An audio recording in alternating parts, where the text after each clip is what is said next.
Yes, ready, start. It gives me a special pleasure to be here at this meeting. I must say that I was very much attracted by the name of organization when I first heard of it because it is something which at this moment of our development we are very much in need of. Enterprise is perhaps the greatest of our national needs. Enterprise in agriculture, in industry, in science, and even in matters of civic initiative in combating social evils such as communal friction and other types of frictions and tensions which arise from time to time, which threaten our unity, which threaten our progress, and sometimes threaten even our very survival.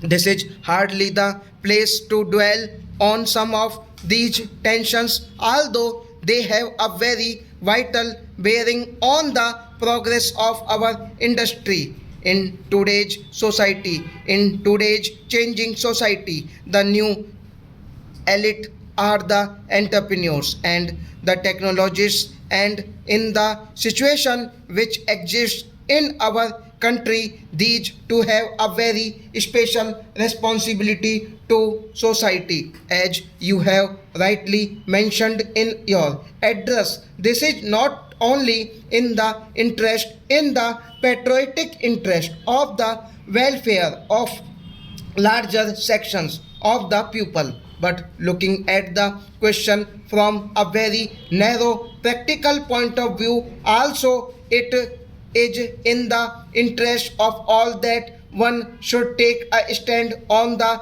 issues and work for the solution of these problems, because these tendencies, whether it is the communal tendency considering one citizen big merely because of his religion to be more patriotic than all others, denying people the right to live where they want to in the country or to work where they want to, weaken the fabric of the nation. No industry can prosper and no development can take place unless there exists the proper atmosphere of unity and of working together.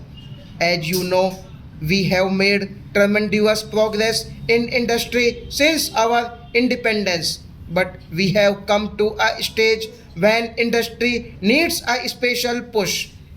Not that we want to lessen the importance of agriculture, because our very lives are dependent on it and industry itself is dependent on agricultural progress.